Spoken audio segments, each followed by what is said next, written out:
All right, y'all. Coming up next to the stage, very funny, Mr. James Hollingsworth. Woo! Just imagine a piano playing. Thank you. How's everyone doing tonight? Woo! All right. So my roommate recently broke up with her boyfriend because she found out that he was cheating on her with 5 different women. And now he's stalking her, which is kind of ridiculous because the whole charm of having a stalker is that they only have eyes for you. Like, this guy could just be like following other women on the side. It's like all the dangers of a normal stalker with none of the respect.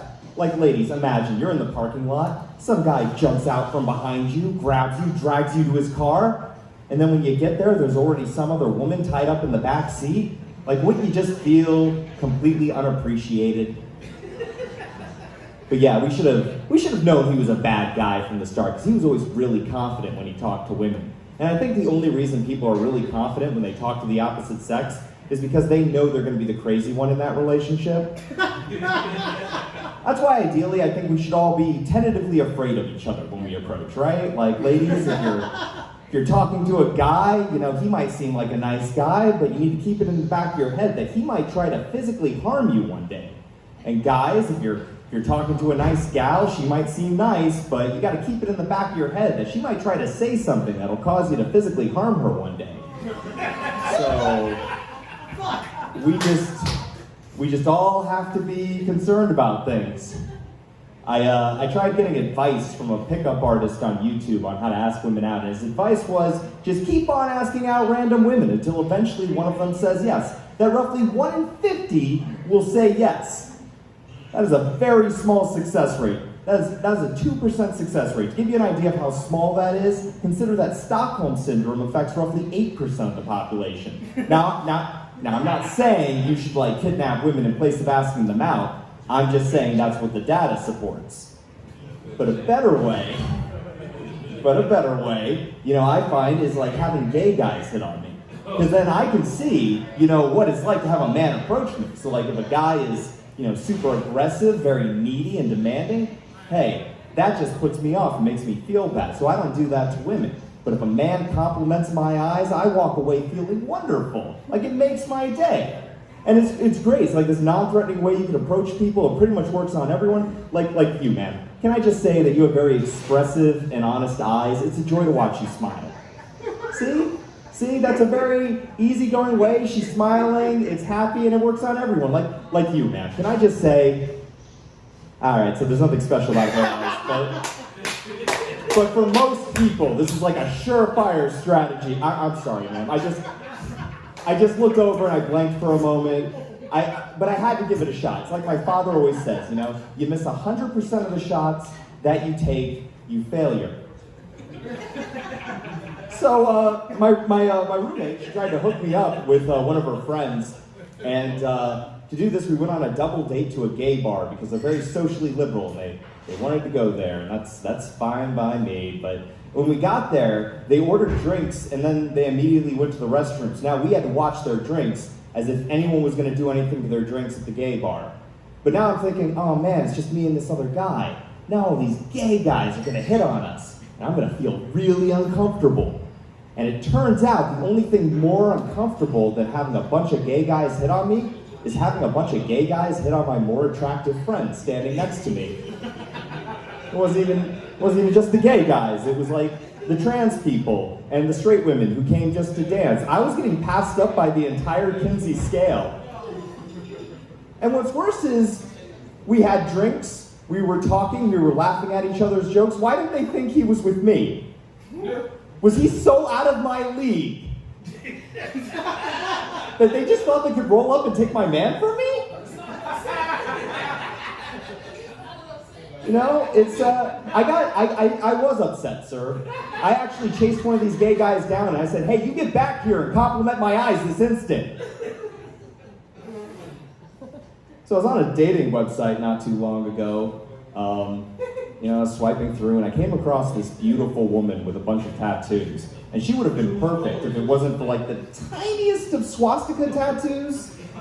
You know how some women are like a perfect 10, but then they have a swastika tattoo? But no, she wasn't white, so I thought, okay, maybe this is like a Buddhist swastika or a Hindu swastika, because that symbol does mean different things in different parts of the world. And when I looked closer, it turned out to be a Charles Manson tattoo. So not exactly the religion I was hoping for. But she had a bunch of true crime tattoos. Like she had a Jeffrey Dahmer tattoo, a Ted Bundy tattoo, a Scar from The Lion King tattoo. And that got me thinking, in what order did she get these tattoos? Like, do you think she started with the Scar from The Lion King tattoo, go to her friends and say, hey, look, I got a tattoo. Aren't I a badass? And they were like, no, dude, that's like a Disney villain. That doesn't mean anything. It's like, okay, let me go with my second idea. Or was it like, did she get a bunch of serial killer tattoos and then was like, okay, I'm scaring the shit out of everyone. I need to show people I have a whimsical side. I do appreciate that a lot of people are a lot more accepting of each other's sexual orientations, but I think we're all very much opposed to each other's kinks still. You know, you ever hear about someone else's kink and you're just adamantly opposed to them ever discussing it with you again? Like, I feel like furries get it rough, and not just because some of them dress up like dogs, but I mean, they go through a lot. Like it's $130 for the costume, it's $80 for the convention, $60 for the plane tickets. Don't ask how I know the prices.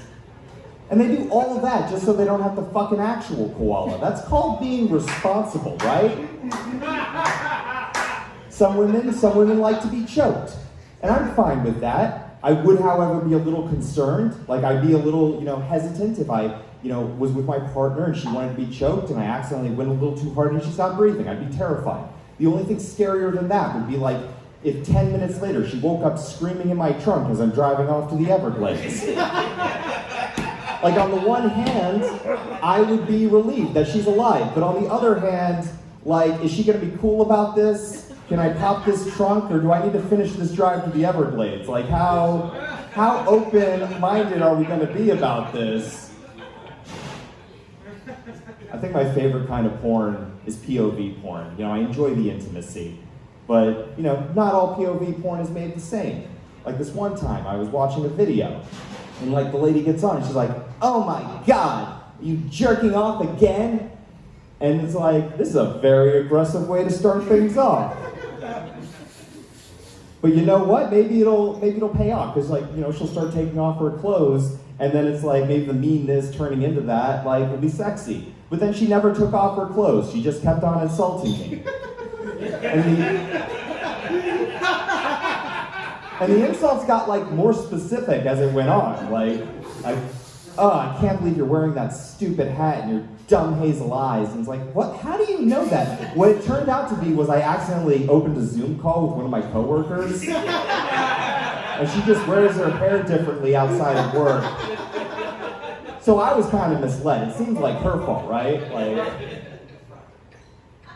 So a weird thing happened to me while I was delivery driving. I was driving to deliver some Panera bread to a house when outside the neighbor's house, a man walks out without a shirt. And the peculiar thing about this man was he had the world's most perfect tits. I've never seen better tits in my life than on this man.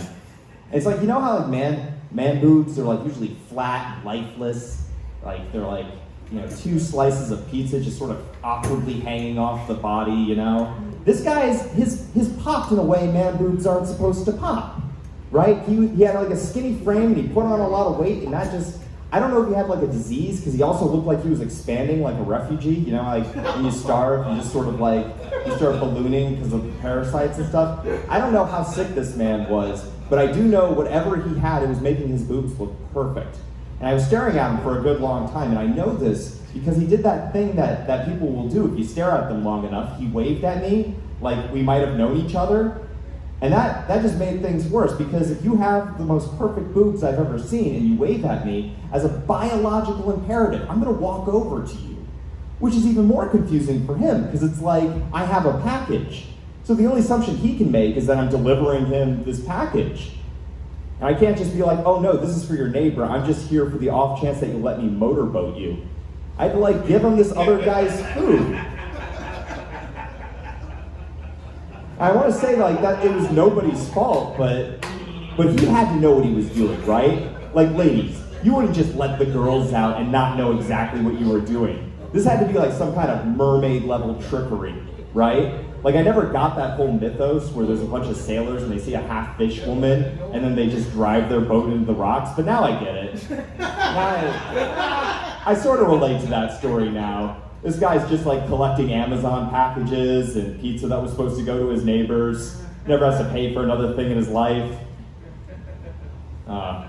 So I recently came across an article, a study, talking about personality traits that tie in with certain political ideologies. And I thought, well, that sounds interesting. I wonder what it has to say about libertarians, because I'm a libertarian.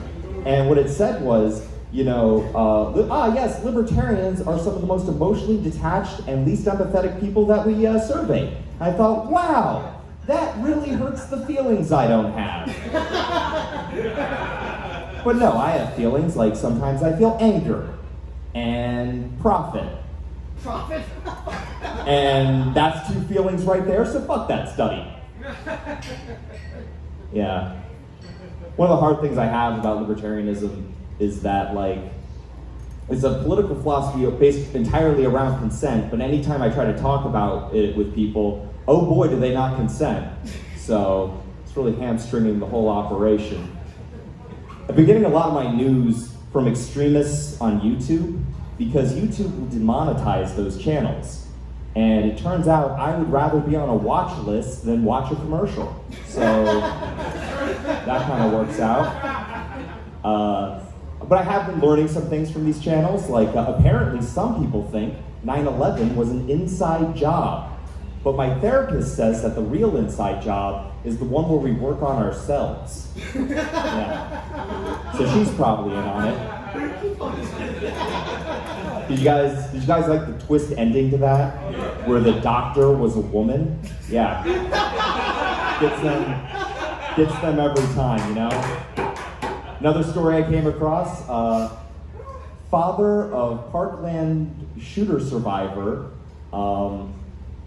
gets involved with QAnon and believes that his son was a paid actor. And I thought, that's kind of sweet. Most parents don't believe in their child's acting career.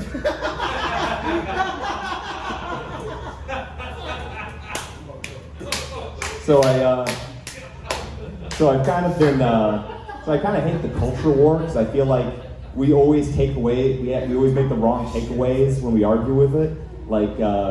Like consider like every time we have to argue about whether or not a football team can have like a Native American mascot, right? I feel like we missed the point on that because like a football team's kind of benign and friendly. It's almost like a celebration. But meanwhile, we sort of just let like the US Army get away with naming all their like tanks and helicopters after it, like Black Hawk helicopters, Apache helicopters, Tomahawk missiles. And they were the guys who kind of killed all of them, right? So, like if anyone should be complaining about Native American names, like, okay, so if you're not, like, if I haven't sold you on that argument yet, just think for a moment that, like, if the German army, the modern German army, came out with a new tank and they called it a Hasidic, we would all get how fucked up that was, right? Like, immediately, not even controversial.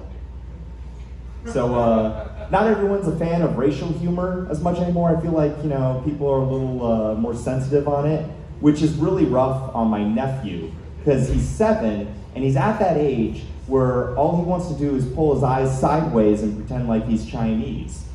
And I know it's crass. I had to tell him, hey man, you can't tell jokes like that. And he was like, what? Why not? Well, only Asian people can tell jokes like that. And he was like, yeah, but their eyes are already like that, so that doesn't make much sense. Look, you make a very good, it's still wrong point. And then he started to cry, because like I've never seen a child more happy than, doing this.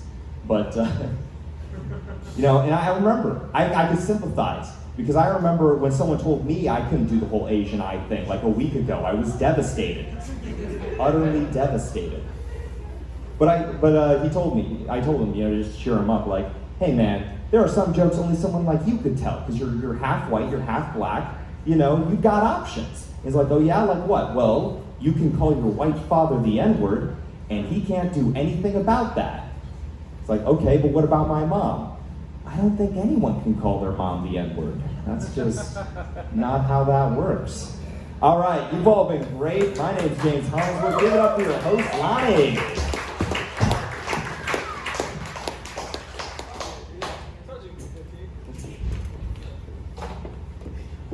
All right, hell yeah.